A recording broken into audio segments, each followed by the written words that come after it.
ခံစားမှုပညာ page လေးရိုင်းကြည့်ဆိုပါတယ်ဒီနေ့ကတော့2026ရဲ့ပထမဆုံးနေ့လေးပေါ့နော်ပထမဆုံးနေ့လေးရဲ့တရက်နေ့ဆိုတော့ဒီနေ့မနေ့အရာထားချိန်ကတော့နည်းနည်းစိတ်ကိုအနှောက်အယှက်ဖြစ်စရာလေးဖြစ်သွားတယ်ပေါ့နော်ဒါပေမဲ့ဒီအစမှဖြစ်တဲ့စိတ်ကို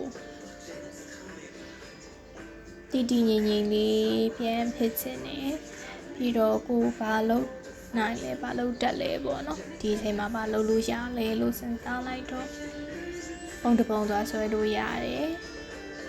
အဲ့တော့ပုံတစ်ပုံသွားဆွဲပေါ့ရှည်စေးနဲ့ပုံတစ်ပုံသွားဆွဲဒီနေ့ဒီဆွဲတဲ့အချိန်မှာပေါ့နော်ပုံမှန်ပထမတော့ဒီမီတောက်တစ်ခုပေါ့နော်မီတောက်တစ်ခုဆွဲမလားလို့စဉ်းစားရတယ်ဘာလို့လဲဆိုတော့ဒီဒေါသဖြစ်နေတာမို့တဲ့အတွက်ကြောင့်ဒီမီတောက်ကိုဆွဲခြင်းနဲ့ဒီအနီရောင်နဲ့ပေါ့နော်အနီရောင်နဲ့ပထမဆုံးဒီ frame ကိုချလိုက်တယ်ဆိုတော့အဲ့မှာစဉ်းစားရင်းနဲ့အဲ့မီတောက်အတွက်အရာပေါ့နော်အရာချိုင်နဲ့ဘာဖြစ်လာလဲဆိုတော့ငါဘာလို့စိတ်ဆိုးရလဲဆိုတဲ့ဟာကိုပို့တွေးမိတယ်ပေါ့နော်ဘာလို့စိတ်ဆိုးရလဲပေါ့ပြီးတော့နောက်တစ်ခုကကြတော့နောက်တစ်ပတ်ရဘာဖြစ်တာလဲဆိုတော့လိမ္မော်ရောင်ပေါ့နော်လိမ္မော်ရောင်ကကြတော့ကိုယ့်ဘက်ကိုနည်းနည်းပြန်ပြောတာပေါ့နော်နှစ်သက်မှာတော့နေကိစ္စတလေးနဲ့စိတ်ဆိုးနေဒီစိတ်ကတစ်နှစ်လုံးယူသွားမလို့လားပေါ့နော်ဆိုတော့အဲ့ဟာကဒီလိမ္မော်ရောင်ကစိုးရိမ်နေဆိုတဲ့ဟာပေါ့ဒါပေမဲ့ပြန်ပြီးတော့စဉ်းစားလိုက်တော့ဒီတရက်နေ့ကဟုတ်တယ်ထူးခြားတယ်တော့ဟုတ်တယ်ဒါပေမဲ့တကယ်ရောဟုတ်လို့လားပေါ့နော်နေတိုင်းကတရက်နေ့လို့နေမှာလားနေတိုင်းကဒီဇင်ဘာ31ရက်နေ့လို့နေမှာလားပေါ့နော်ပြောလို့ရှိရင်နေတိုင်းကအသက်စဖြစ်တဲ့နေ့ဖြစ်တယ်နေတိုင်းကတစ်ခုခုအဆုံးသတ်တဲ့နေ့ဖြစ်တယ်ပေါ့နော်ဟိုတစ်နှစ်လုံးရဲ့အစားတစ်နှစ်လုံးရဲ့အဆုံးဆိုတာထက်အမြဲတမ်းအသက်ပြန်စားနေတယ်အမြဲတမ်းအဆုံးသတ်နေတယ်ပေါ့နော်ဆိုတော့အဲ့စိတ်ကလေးပြန်ဖြစ်တယ်အဲ့တော့အဲ့စိတ်ကလေးပြန်ဖြစ်တဲ့အချိန်မှာမျောလင်းချက်တစ်ခုရတယ်ပေါ့နော်ဆိုတော့အဲ့မျောလင်းချက်ကဘာလဲဆိုတော့ငါခုဒေါသထွက်နေအပြစ်မဟုတ်ဘူးပေါ့စိုးရိမ်နေရလည်းပြစ်မဟုတ်ဘူးဒီအချိန်လေးကိုပဲပျော်ရွှင်လေးနေကြည့်လိုက်မယ်ပေါ့နော်ဆိုတော့အဲ့ဟာကြောင့်အဝါရောင်လေးတုံထားပေါ့နော်ဆိုတော့ဒါပေမဲ့အဲ့အဝါရောင်တုံးတဲ့အချိန်မှာပထမအဝါရောင်ရှင်းကောင်မလားစဉ်းစားရတယ်ဒါပေမဲ့သူကနှုတ်ပါပေါ့နော်နှုတ်ပါပြီးတော့ပြန်စဉ်းစားကြည့်ရယ်ဘာလို့ဒီအဝါရောင်ကိုနှုတ်တာလဲပေါ့နော်ဆိုတော့အဝါရောင်ဘာလို့နှုတ်တာလဲလို့ပြောရင်အဝါရောင်က like ပျော်ရွှင်ရမယ်ဟုတ်တယ်ဒါပေမဲ့ကိုယ်စိတ်ထဲမှာအမြဲတမ်းရှိရပေါ့နော်ကိုကဒီအမြဲတမ်းပျော်ရွှင်နေတကြွအိတ်ထဲမှာမပါဘူးနည်းနည်းငြိမ်သက်တဲ့ဆိုတဲ့လူတွေမှာပို့ပါတယ်ပေါ့နော်အဝါရောင်ဆိုတဲ့စွမ်းရည်တော့ရှိရဒါပေမဲ့အဲ့အဝါရောင်ထက်ဆိုင်ဒီငြိမ်နေကြည်နပ်တဲ့ content ဖြစ်တယ်ပေါ့နော်ဆိုတော့အဲ့လိုမျိုးဟာမျိုးကပို့ဖြစ်တယ်အဲ့ဒါကြောင့်နောက်တစ်ယောက်ထပ်ထဲတော့အပြာထည့်လိုက်တာပေါ့နော်ဆိုတော့အပြာရောင်ထည့်တော့ကြတော့အဲ့မှာကိုဟာကိုပြန်ကြည့်လိုက်တယ်ဟင်းကဟာမီးပုံဟိုရလားပေါ့နော်နည်းနည်းအနီးရဲ့အဝါလိမ်မော်ရဲ့နည်းနည်းမီးဖြစ်နိုင်ပြီအပြာထည့်လိုက်တော့မီးမဖြစ်တော့ဘူးဆိုတော့အဲ့မှာဘာကိုပြန်သွားစဉ်းစားမိလဲဆိုတော့ကိုပထမဆုံးစဉ်းစားလိုက်တဲ့မီးဆိုတဲ့ဟာကကိုရှာရင်နဲ့မီးမဟုတ်တော့ဘူးဆိုတဲ့အဓိပ္ပာယ်မျိုးရောက်သွားတယ်ပေါ့နော်မီးလည်းဖြစ်နိုင်တယ်ပေါ့နော်မီးလည်းဖြစ်နိုင်တယ်ကိုဖန်တီးထားတဲ့မီးလည်းဖြစ်နိုင်တယ်ဒါမှမဟုတ်လည်းဒီတဘာဝတဲမှာမြင်တဲ့မီးကိုကိုကပြန်ပြီးတော့မြင်အောင်မီးဆွဲတဲ့ဟာမျိုးလည်းဖြစ်နိုင်တယ်ဒါပေမဲ့ဒီပုံမှာတော့မီးမဟုတ်တော့ဘူးဆိုတဲ့အဓိပ္ပာယ်ပေါ့နော်ပထမဆုံးမှာမီးလို့ရွယ်ပြီးတော့ဆွဲလိုက်တယ်ဒါပေမဲ့တဖြည်းဖြည်းနဲ့ပြောင်းလဲသွားပြီးတော့မီးမဟုတ်တော့ဘူးပေါ့မီးမဟုတ်တော့ဆိုတော့ဘာလဲဆိုတော့ကိုယ်စိတ်ထဲမှာ လောင်ကျွမ်းနေတယ်လောင်ကျွမ်းနေတော့ပြောမီးဆိုတဲ့စကားလုံးနဲ့တွေ့မြင်တယ်မနော်အလုံးလေးတစ်ခုပေါ့နော်အဲ့အလုံးလေးအယောင်လေးထွက်နေရဆိုတဲ့ဟာမျိုးမှာပို့ပြောလို့ရတယ်ဒါကိုယ့်ရင်ထဲမှာရှိတဲ့ဟာပေါ့နော်အဲ့ဒီဒေါသတွေ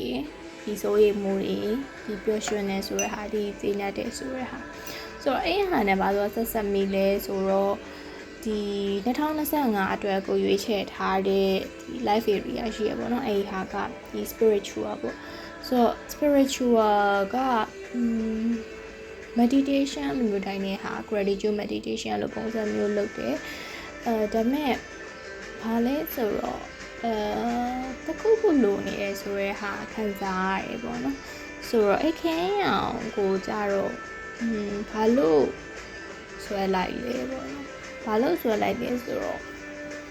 ကိုကဒီ karate ပေါ့နော် karate ဆော်တယ်ဒီ martial arts ဆော်တယ်ပေါ့ဆိုရင် martial arts ဆော်တဲ့အချိန်မှာဘာလဲဆိုတော့ခတ်တာကရတယ်ဆိုတာရှိရပေါ့သူကကြတော့ဒီကကွက်တွေကိုကိုကပြန်ကရတယ်ဆိုတဲ့ဟာမျိုးပေါ့ဆိုတော့အဲ့ကရဲ့အချိန်မှာဒီတခြားအပြင်ကဘာဖြစ်ဖြစ်ပေါ့နော်ကိုလုံနေတဲ့အာယုံမှာပဲကိုအာယုံဆိုင်လို့အာယုံဆိုင်သွားတယ် focus ရှိရ attention ရှိရပေါ့နော်ဆိုတော့အဲ့ဟာနဲ့ spiritual နဲ့ပါဆက်လေးပေါ့နော်ဆိုတော့spiritual ကိုဟိုဘာသာရေးပိုင်းအမျိုးဟာထက်ဆိုင်ကိုယ်ထဲမှာရှိတဲ့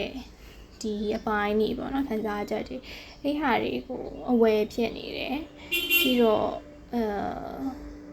သူတို့သွားတဲ့နောက်ကိုလည်းပါတယ်ဒါပေမဲ့သူတို့ခေါ်တိုင်းမပါသွားတဲ့ဟာမျိုးပေါ့နော်ဆိုတော့ကိုသွားနေတယ်ဆိုရဟာ direction တစ်ခုအခုမှတသက်ရှိတယ်အဲ့လိုမျိုးဖြစ်အောင်အားထုတ်တဲ့ဟာ spiritual လို့ယူဆတယ်ဆိုအဲ့မီးလုံးလေးကိုဒီမှာထိမ့်ပေးထားတဲ့ဟာဒီခရဲရောင်လေးပေါ့နော်ဆိုတော့အဲ့ဟာလေးပေါ့ဆိုတော့အဲ့မှာမီးဆွဲပြီးရဲ့အချိန်မှာဘာဖြစ်လဲဆိုတော့ငါဟာ sorry မီးမဟုတ်ဘူးနော်အလုံးပေါ့ဆိုအလုံးဆွဲပြီးရဲ့အချိန်မှာဘာဖြစ်လဲဆိုတော့ငါဟာကအယောင်ရန်နှုတ်ရပေါ့နော်နောက်အနီးရနောက်မှထပ်ထည့်ရဆိုတော့အယောင်ရန်နှုတ်ရဆိုအဲ့မှာအဆက်ချတဲ့ဟာလေဆက်ချတဲ့ဟာမတော်တဆသွားချမိတော့ချမိရင်လည်းချကြည့်မယ်ဆိုပြီးချကြည့်ရပါတော့ဆိုတော့အညိုဆက်ကလေးချတယ်အမဲဆက်တွေချပြီးတော့အဲ့ချပြီးသားဟာအဆက်ကူနဲ့ပြန်ပြီးတော့ဆွဲလိုက်တယ်ပေါ့နော်ဆွဲပြီးတော့ဒီဘယ်လိုပြောမလဲတခုခုကိုအဆွဲခံရတယ်တခုခုသွားနေရဆိုရဲဟာကိုအဲ့ခံစားချက်ကိုဖြစ်စေချင်တော့အဲ့ဟာလေးကိုထည့်လိုက်တော့ဆိုတော့သူတို့ကဘာလို့လဲဆိုတော့ဒီအလုံးကသူတခုလည်းမဟုတ်ဘူးနော်တခြားအရာတွေကသူ့ဘေးထဲမှာဖြတ်သွားတယ်ပေါ့နော်ဆိုတော့ဖြတ်သွားတယ်ဖြတ်ခံရတယ်ဆိုတဲ့ဟာပေါ့ဘယ်တော့မှဒီခံစားချက်တွေဒေါသထွက်တယ်ဆိုတဲ့ဟာပဲဖြစ်ပြောရှင်နေဆိုတာပဲဖြစ်ဖြစ်စိုးရိမ်နေဆိုတာပဲဖြစ်ဖြစ်เนาะတည်ငြိမ်နေဆိုတာပဲဖြစ်ဖြစ်ဒီကိုယ့်ဘက်ကိုထိမ့်သိမ်းနိုင်တဲ့ spiritual ရှိရဆိုတာပဲဖြစ်ဖြစ်အကုန်လုံးကသူတို့တတိတတန်ရှိတာမဟုတ်ဘူးအပြင်ကပါဝင်ခြင်းကဘာဖြစ်ဖြစ်ကိုယ့်အတွင်းစိတ်ထဲကတခုခုပါလှုပ်ဆော်ခံသူတို့ကအမြဲတမ်းပါဝင်ပြီးပတ်သက်နေပါတော့ဆိုတော့အဲ့အားကြောင့်လေဒီဟာလေးကိုဒီလိုမျိုးလေးဆွဲချက်တာရဲ့ဟာမျိုးချက်တာပေါ့နော်ဆိုတော့အဲ့ချပြီးသွားတဲ့အချိန်မှာဒီအောက်ကအပိုင်းကမှလွတ်နေပေါ့နော်ဆိုတော့အဲ့အောက်ကအပိုင်းကိုအဲ့ကြောင့်ဒီအစိမ်းရအောင်ပေါ့နော်ဆိုတော့အစိမ်းရအောင်ဟိုပထမတော့လေပန်းလိုဟာမျိုးလာပေါ့နော်ဆိုတော့အဲ့လိုမျိုးဆွဲမလို့ဒါပေမဲ့မှဆွဲနေဒီအစိမ်းလိုကိုရင်ဆွဲရမှာနော်အစိမ်းလိုဆွဲနေဖြာသွားရင်ရောဘယ်လိုလဲပေါ့နော်အမြင့်တေလို့အောက်ကဖြာသွားရင်ဘယ်လိုလဲဆိုပြီးတော့ပြန်ပြီးတော့အဲ့ဟာအစိမ်းနူးဆွဲတယ်ပြီးတော့အစိမ်းနူးဆွဲနေဒီအစိမ်းနူးရဲ့ဟာကဘာလဲဆိုတော့နည်းနည်းနူးညံ့နေတိုင်မွေးတယ်လန်းဆန်နေပေါ့နော်ဒါပေမဲ့အဲ့ဟာတခုတည်းကမလုံလောက်တယ်လို့ပဲကလေးလေးလို့ပဲပေါ့နော်ကလေးလေးကိုမစစ်တာတော့မဟုတ်ဒီနူးညံ့နေတိုင်မွေးတယ်ဆိုပဲသဘောတရားတော့သဘောကျတယ်ဒါပေမဲ့သူ့ကိုcompliment ပေါ့နော်ဖြည့်ဆပ်ဖို့အတွက်တခုခုထည့်ပေးခြင်းနေဆိုရစိတ်ကွဲကြောင့်စိမ်းရင်းထည့်လိုက်တာပေါ့နော်စိမ်းရင်းကကြတော့ကိုယ့်အတွက်ဒီနောက်ပိုင်းမှာဆိုရတဲ့ပဲကဒီ equanimity ပေါ့နော် equanimity ဆိုတာကဥပ္ပခါလို့ပြောရမလားဒီ Buddhism လို့ပြောဥပ္ပခါလို့ပြောရမလားပေါ့နော်ဆိုတော့ equanimity ရှိတယ်ဆိုတဲ့ဟာမျိုးဆိုတော့ ဒီစိတ်ကလေးကအများရန်တက်ကြွနေတယ်ဒါပေမဲ့တချိန်တည်းမှာပဲလုံးဝ equanimity အပြည့်ပေါ့နော်ဘာဖြစ်ဖြစ်ငြိမ်ငြိမ်သက်သက်စိတ်ချမ်းချမ်းသာသာသူများလည်းပြမတင်ကိုယ့်ဘက်ကိုလည်းမဝေဖန်ဘူးချစ်တာလည်းမရှိဘူးမုန်းတာလည်းမရှိဘူးပေါ့နော်ဆိုတော့အဲ့ဟာကိုဆွဲကြည့်လိုက်တယ်ပေါ့ဆိုတော့ချစ်တာလည်းမရှိဘူးမုန်းတာလည်းမရှိဘူးဆိုတော့အဲ့ဟာကိုနောက်ဖို့ဆိုတော့ခက်ခဲတယ်ဒါပေမဲ့အဲ့လိုလေးနည်းနည်းလေးအကွာဝေးလေးတစ်ခုထားပြီးတော့နေကြည့်ဘယ်လိုလဲပေါ့နော်ဆိုတော့အဲ့ဟာတော့တွေးမိတာဆွဲကြည့်တယ်ပေါ့အခုထိတော့လုံနိုင်ခဲ့တယ်မှာမပါသေးဒါပေမဲ့တနေ့ကျရင်လုံနိုင်ကောင်းလုံနိုင်ခဲ့မယ်လို့ထင်တယ်အဲဒါကြောင့်လေဒီပုံလေးမှာထည့်ဆွဲကြည့်ရပါတော့ပြီးတော့ဒီပုံမှန်တော့ကြတော့ဒီအဖြူပေါ့နော်အဖြူကိုမှလက်နဲ့အဖြူစေးကိုလက်နဲ့တို့ပြီးတော့ဒီမှာဒီတိုင်းဆုပ်ဆွဲလိုက်တာပေါ့နော်သူကြတော့ဘာလို့လဲဆိုတော့ရေနဲ့လည်းထဲလို့တော့ရေစေးနဲ့ဆွဲလို့ရတယ်ဒါပေမဲ့မမြင်ရတယ်လို့ဖြစ်သွားမှာလားတခြားအရာတွေနဲ့ရှော်သွားမယ်ပေါ့နော်ဆိုတော့အဖြူမရောစေချင်အဖြူကအတိတ်ပြ2မျိုးရှိရပေါ့နော်တခုကကြတော့ဘာမဆိုဖြစ်လို့ရတယ်အဖြူကဘာမဆိုဖြစ်လို့ရတယ်ဘာမဆိုဘဲအရာမဆိုရောဆက်လို့ရတယ်ဆိုတော့ဟာမျိုးပေါ့နော်ဆိုတော့အဖြူဖြစ်တယ်ဆိုတော့တခြားအယောင်တွေတစ်ခုနဲ့တစ်ခုကြားပဲပြည့်အဲ့အယောင်တစ်ခုကြားမှာပဲဖြစ်မှာဆိုအစိမ်းရောင်တွေကြားထဲမှာအဖြူထည့်ထားရတယ်ခဲရောင်ကြားမှာအဖြူထည့်လိုက်တယ်လိမ္မောရောင်မှာအဖြူထည့်လိုက်တယ်ပေါ့နော်ဆိုတော့ဘယ်လိုမျိုးတိတ်ပဲမျိုးလဲလို့ပြောရင်ဒီအစိမ်းရောင်ဝိုင်းမှာရုတ်တရက်အနီဖြစ်သွားတာလည်းရှိနိုင်တယ်ပေါ့နော်လိမ္မောဖြစ်သွားတာလည်းရှိနိုင်တယ်တည်ငြိမ်နေနဲ့ရုပ်ထည့်တဲ့ယောဂအပြင်အားလာလို့အဲ့စိတ်ကလေးဖြစ်သွားတာဖြစ်နိုင်တယ်ဆိုတော့ဒါပေမဲ့ဖြစ်သွားအတီးဖို့အတွက်ထည့်ထားတာပေါ့နော်ပြောရင်သတိထားဖို့ဆိုရယ် awareness ဆိုရယ်ဟာမျိုးပေါ့အဲ့ဒါဒုတိယရဲ့အထိပ်ပဲပေါ့အဲ့ဒုတိယအထိပ်ပဲသတိထားဖို့ပေါ့နော်ဆိုတော့အဖြူအဲ့လိုတစ်ခုခုတားထားတယ်လို့မြင်လို့ပါလို့ဆိုရင်လူကူမြင်ကြတော့ပါလို့ဆိုရင်ကတ္တရာအမဲပေါ်မှာဖြူစင်ကြထည့်ထားလေဒီကလောကမျက်လုံးထဲမှာထင်းနေဆိုတဲ့ပုံစံမျိုးပေါ့နော်ဆိုတော့ဒါဒီသတိထားဆိုတဲ့အထိပ္ပယ်မျိုးပေါ့ဒီအဖြူမြင်လိုက်ဟုတ်ပြီအဖြူဖြစ်နိုင်တယ်ဒီကတစ်ခုတည်းမဟုတ်နောက်တစ်ခုဖြစ်နိုင်တယ်သတိထားပေါ့နော်ဆိုတော့အဲ့အထိပ္ပယ်ကြောင့်ထည့်ထားတာပေါ့နော်ပြီးတော့ဒီအပေါ်ပေါ့နော်အပေါ်ကအမဲပေါ့ဆိုတော့အပေါ်ကအမဲကပထမလုံးဝစက္ကူတာဖြူပေါ့နော်စက္ကူတာဖြူထဲကောင်းမလားမထဲကောင်းမလားဘာထဲရမလဲဆိုတဲ့ဟာမျိုးစဉ်းစားအမေမှာအမဲလေးကိုကြည့်နေပေါ့တခုခုပေါ့နော်ဆွဲနေတယ်တခုခုလွှမ်းမိုးနေတယ်ဆိုတဲ့ဟာမျိုးပေါ့ပြီးတော့ဒီအမဲရဲ့အတိတ်ပဲကကိုအခုနောက်ပိုင်းမှာတွေ့တဲ့အတိတ်ပဲပေါ့နော်ဆိုတော့အမဲရဲ့အတိတ်ပဲကအမှောင်ဟုတ်တယ်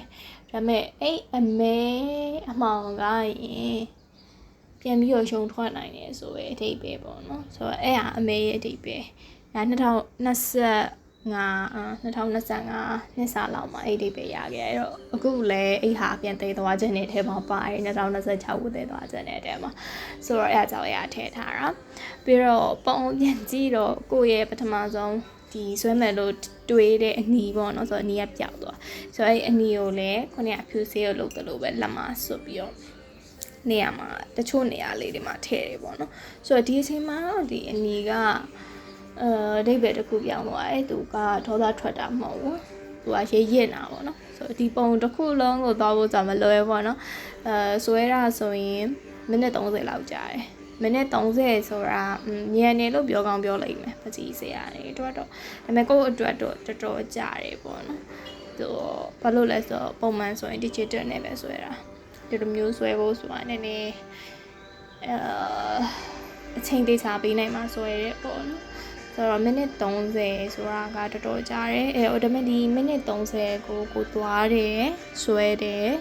ပြီးတော့တွေးတယ်ဘာလို့လဲဆိုတော့စုပ်ချက်ကပုံထွက်ဖို့ချတာမဟုတ်ဘူးပေါ့နော်ကိုယ့်ဘက်ကိုနားလဲဖို့ချတာ ပြီးတော့ဒီတရက်နေ့မှာကိုစိတ်အဲ့လိုဖြစ်သွားတယ်ဆိုတော့စိတ်စင်မပြေတာဖြစ်သွားတယ်တမဖြစ်တာဖြစ်သွားတယ်ဘာဖြစ်လို့လဲဆိုတဲ့ဟာမျိုးပေါ့နော်ဆိုတော့အဖေဖြန်ရှာရဲဆိုတဲ့ဟာမျိုးရှိတယ်ပြီးတော့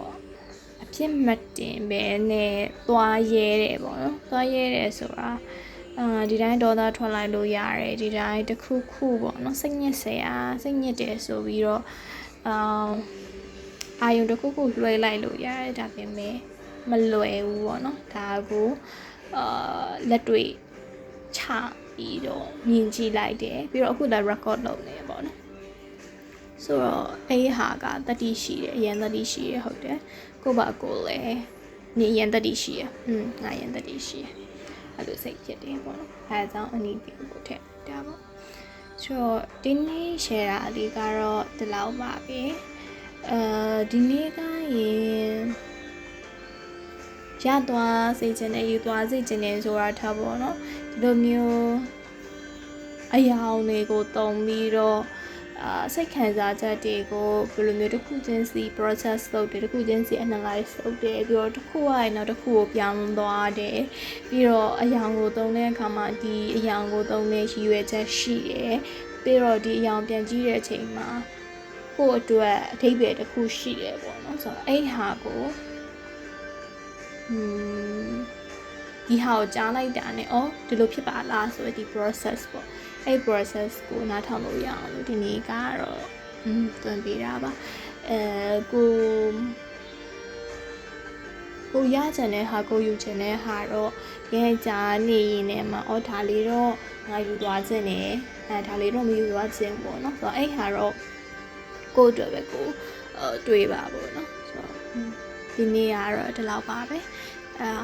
နားထောင်ပေးတဲ့သူတယောက်ချင်းစီကိုကျေးဇူးတင်ပါတယ်